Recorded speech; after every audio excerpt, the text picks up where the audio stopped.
राहुल गांधी देशद्रोही है या गद्दार? आइए देखते हैं, मजा आएगा। कहाँ से दिखाई दे रहा है? देशद्रोही किसको बोलते हैं, गद्दार किसको बोलते हैं? बीजेपी वाले से जाके पूछिए। मगर क्यों?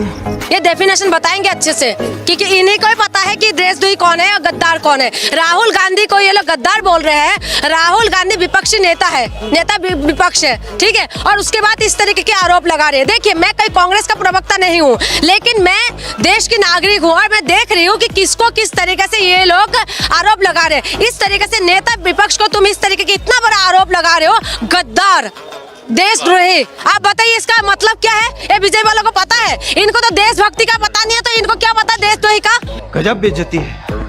ये कुछ भी आरोप लगा देते हैं। ये देश के विरोध में काम करेंगे, लेकिन ये अपने सबसे बड़ा देशभक्त बनते हैं अपने आप में। और जो देश के हित के लिए किसानों की आवाज को उठाते हैं, और इनको देश के देशद्रोही दिखाई देते हैं।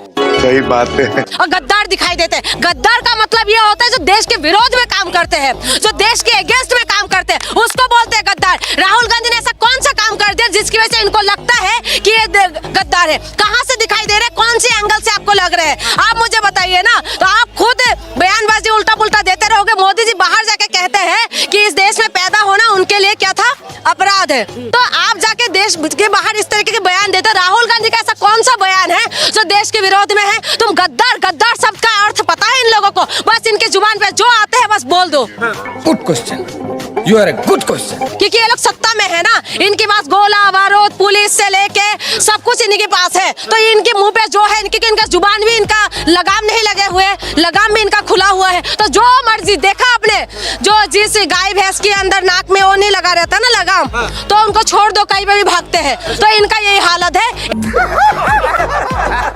इनके पास लगाम नहीं लगे हुए, तो इसलिए कहीं पे भी भागते, किसी को कुछ भी बोल देते हैं। नेता विपक्ष को किस तरीके से सम्मान दिया जाता है, हाँ? लेकिन ये गद्दार इतना बड़ा आरोप लगा रहे हैं, तो ये बहुत गलत है। अच्छा, राजनीति में होना चाहिए शिक्षा, स्वास्थ्य, बिजली, पानी, नेता जो जनता के हित के लिए काम करे। संबल के मुद्दे? संबल के मुद्दे? क्या संबल के मुद्दे बताओ? मंदिर मस्जिद होना चाहिए क्या इस देश के अंदर? और कोई मुद्दा नहीं है। संबल में क्या सर्वे सर्वे सर्वे, खुदाई खुदाई होना चाहिए क्या? हाँ, और देश की में मुद्दे नहीं है। देश के अंदर कुपोषण के अंदर कितना बच्चे का हालत क्या खराब है इनको पता है। महिला की सुरक्षा में देश का क्या हालत हो रहा है इनको पता है। मणिपुर के अंदर अभी तक मणिपुर शांत नहीं हो रहा है, इनको पता है। अरे बाप रे, ये तो धोती खोल रहा है।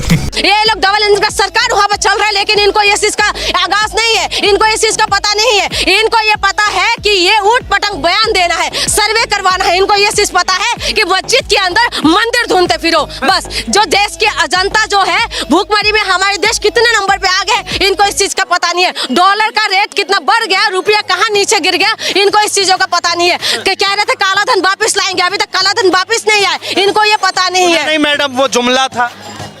इनका तो हर बात में जुमला है।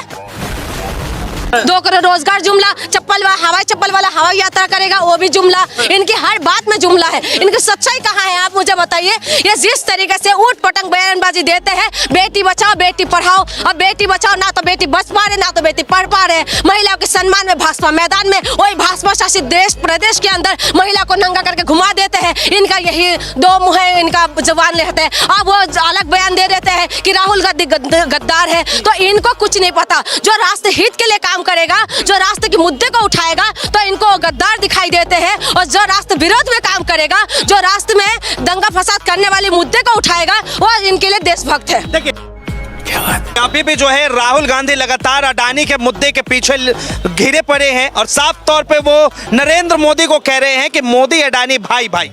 तो साफ तौर पे कहीं ना कहीं एक बिजनेसमैन को राहुल गांधी आखिर बार बार टारगेट क्यों करते हैं? देखिए, कुछ तो टारगेट कर रहे हैं और ये आपने देखा होगा सारी चीजें अदानी को दे रहे हैं, ठीक है। इसी वजह से वो बार बार विपक्ष इस मुद्दे को जोर शोर से उठा भी रहे हैं और ये मुद्दे को उठाना भी चाहिए। देखो, विपक्ष का काम यही होता है कि जो मुद्दा है, जो जनता के हित के लिए, जब सरकारी चीजें जो तुम प्राइवेट हाथों में दे दोगे, तो जनता के हित के लिए कौन काम करेगा? बात तो सही है। प्राइवेट कुछ भी होता है, आप प्राइवेट कुछ काम कर रहे हो, ठीक है, तो आप पहले अपने बेनिफिट देखोगे या जनता की बेनिफिट देखोगे? आप यही देखोगे ना कि मेरी बेनिफिट हो, किस तरीके से अपनी सर्विस दे, ठीक है। तो अगर सरकारी चीजें, सारी चीजें तुम प्राइवेट कर दोगे, तो जनता के हित के लिए कौन काम करेगा? आप एक बात बताइए, प्राइवेट बैंक में आप चला जाइए, ठीक है। अच्छा, प्राइवेट बैंक के आप एग्जांपल ले लीजिए, सरकारी बैंक का एग्जांपल ले लीजिए, और उसके बाद आप प्राइवेट हॉस्पिटल में चले जाइए, सरकारी हॉस्पिटल में चले जाइए। प्राइवेट हॉस्पिटल में आप जाएंगे ना, जिंदगी भर का जितना भी जमा पूंजी है ना 2 मिनट में खत्म, ठीक है। और सरकारी हॉस्पिटल में जाएंगे ना, बेशक आपका चप्पल घिस जाते हैं इलाज करवाने के लिए, तो सरकारी हॉस्पिटल में ठीक करने का जिम्मेदारी किसकी है? सरकार की है, ठीक है। तो आप जब सब कुछ प्राइवेट कर देंगे तो उसमें सवाल उठेगा कि नहीं उठेंगे, ये बताइए। वाह बेटा, तो है हमने एम्स भी बनवा दिया भारत। एम्स ऐसा बना है कि दूरबीन लेकर ढूंढने से भी नहीं मिल रहा है एम्स।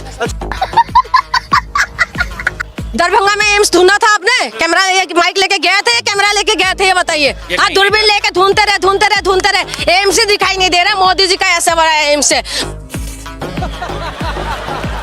भैया इतना जुमलाबाजी करते हैं ना, हमारी प्रधानमंत्री जी, मैं इतना सम्मान करती हूँ इनको, और मैं इनके ऊपर इतना विश्वास करती थी। सम्मान आज भी है, लेकिन भाई विश्वास नहीं रहा अब। विश्वास बिल्कुल नहीं रहा। क्यों? क्या हुई? क्योंकि मोदी जी ने विश्वास बिल्कुल तोड़ दिया है। मोदी जी ने इस देश की महिलाओं को, साफ तौर पे मोदी जी ने ही कहा था कि मंगलसूत्र बचा के रखिए, भैंस को बांध के रखिए, नहीं तो चुरा के ले जाएंगे और छीन कर ले जाएंगे। अब फिर से आपने मेरे ऊपर वाला माला गर्म करने वाली बात कर रहे हैं। फिर से आपने वही बातें कर दिया। महिला सुरक्षा में बिल्कुल जीरो है, बिल्कुल जीरो है। आप मुझे फिर से मेरी है ना दिमाग का नास ये फटने के लिए हो जाता है जब आप ये बातें करते हैं, क्योंकि महिला सुरक्षा में कहाँ महिला को सम्मान मिल रही है बताइए? कहाँ मंगलसूत्र सुरक्षित हो पा रहे हैं? आज महिला बाहर निकल डरते हैं, ठीक है। मणिपुर के अंदर महिला को नंगा करके घुमा रहे हैं। मणिपुर आज वहाँ पर बीजेपी का डबल इंजन का सरकार है, उसके बाद भी मणिपुर शांत नहीं है।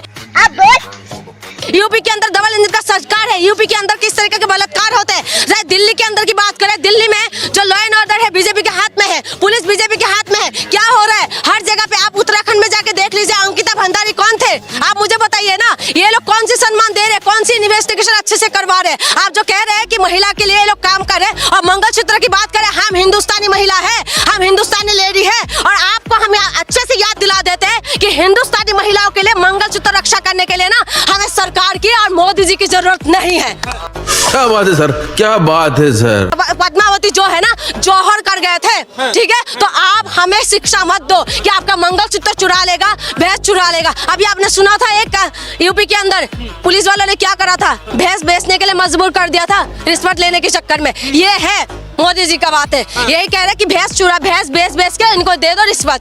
समझ रहे? ये लोग बोलते कुछ है करते कुछ है। ये कहते हैं ना मुंह पे राम और बगल में चक्कू लेके घूमने वाले हैं ये लोग। राहुल गांधी जो है संभल जाना चाहते थे, लेकिन उन्हें गाजीपुर बॉर्डर पर रोक दिया गया। आखिर क्यों उन्हें जो है संभल नहीं जाने दिया गया? देखिए बहुत सारी चीजें हैं जो ये लोग छुपाना चाहते होंगे, क्योंकि नेता विपक्ष है, अब विपक्षी पार्टी को वहां पहुंचने के लिए देना चाहिए। आपको पता है कि चंद्रशेखर आजाद भी गए थे, अखिलेश यादव की वहां से भी लोग जाने के लिए कह रहे थे, लेकिन ये लोग जाने नहीं दिया। कोई क्या ऐसी बात है जो आप छुपाना चाहते हैं? क्या ऐसी बात है जो आप छुपाना चाहते हैं, जो आप जनता के सामने आना नहीं चाहते? क्योंकि जब विपक्ष वहां पहुंचेगा तो कुछ ना कुछ चीजें ऐसा होगा जो शायद सामने आ जाए। तो इसी वजह से बार बार रोका जा रहा है, और मैं भी देशवासियों के लिए यही निवेदन करूंगी कि शांति व्यवस्था बना के रखिए। आप देखिए माहौल कितना ज्यादा खराब हो रहा है। सर्वे कर रहे हैं, आप तो सर्वे कर रहे हो, आपका जय जयकार हो रहे हैं, ठीक है। आपने देखा यूपी के अंदर क्या हुआ, और डॉक्टर ने जो अभी घर खरीदा था, अभी देखा था हिंदू मोहल्ला के अंदर अगर घर खरीदा तो किस तरीके से ये लोग प्रोटेस्ट करने लग गए थे हिंदू लोग, ठीक है। वहां पर उनको रहने नहीं देंगे। इस तरीके की माहौल एक पैदा किया जा रहा है हॉस्पिटल के अंदर। मैं आपको बताऊं, हॉस्पिटल के अंदर बताया जा रहा है कि आप क्या मुसलमान है तो आपका ट्रीटमेंट नहीं होगा। महिला हॉस्पिटल में बोल रही थी मुस्लिम को मैं नहीं देखूंगी। कौन था? लेडीज डॉक्टर थी। इस तरीके से बताया जा रहा है। लोग, आपने कभी सुना था डॉक्टर होता है? डॉक्टर की कोई जाति नहीं होते, कोई धर्म नहीं होता। डॉक्टर भगवान का रूप बोलते हैं, लेकिन वहाँ पर भी भेदभाव हो रहे हैं, स्कूलों में भेदभाव हो रहे हैं, ठीक है। आप जाओ बाहर। अभी मैं आपको बता रही हूँ, कल की बात बता रही हूँ, मैं चाय पी रही थी किसी ठेले में, मैं खड़े होके मैं बातें कर रही थी, और ठेले वाला ने मुझे पता है क्या बोला है? साईं बाबा का फोटो लगे हुए हैं, तो उन्होंने मुझे बोला कि मैडम जी मैं साईं बाबा को पूजा करती हूँ, और सुबह जो है मेरे पास मुसलमान लोग आते हैं 100 चाय पीने के लिए लेबर, ठीक है। लेकिन इस तरीके की माहौल बना रहे हैं, और एक बंदा मुझे आके बोल रहे हैं कि आप साईं बाबा को क्यों पूछते हो, और तिलकधारी था जो चाय बेचते हैं। कह रहे मैडम आप बताओ कि ये लोग इस तरीके की माहौल कर रहे हैं। आज जो 100 लोग जो सुबह सुबह आते हैं मुसलमान मेरे पास चाय पीने के लिए, अगर इस तरीके की माहौल होगा, ये लोग मेरे पास चाय पीने नहीं आएगा, शाम को सुबह का चाय नहीं पिएगा, तो मेरी पेट कैसे पलेगा? आप मुझे बताइए। ये बड़ी अच्छी बात कही आप खुद समझे कि किस लेवल तक परेशानी हो रही है, किस लेवल तक जा रहे हैं, और इसीलिए तकलीफ होता है। मुझे इतना दर्द होता है ना कि अमीर मुसलमानों के लिए दिक्कत नहीं है, अमीर हिंदू के लिए भी दिक्कत नहीं है, गरीब मुसलमानों के लिए दिक्कत है, गरीब हिंदू के लिए दिक्कत है।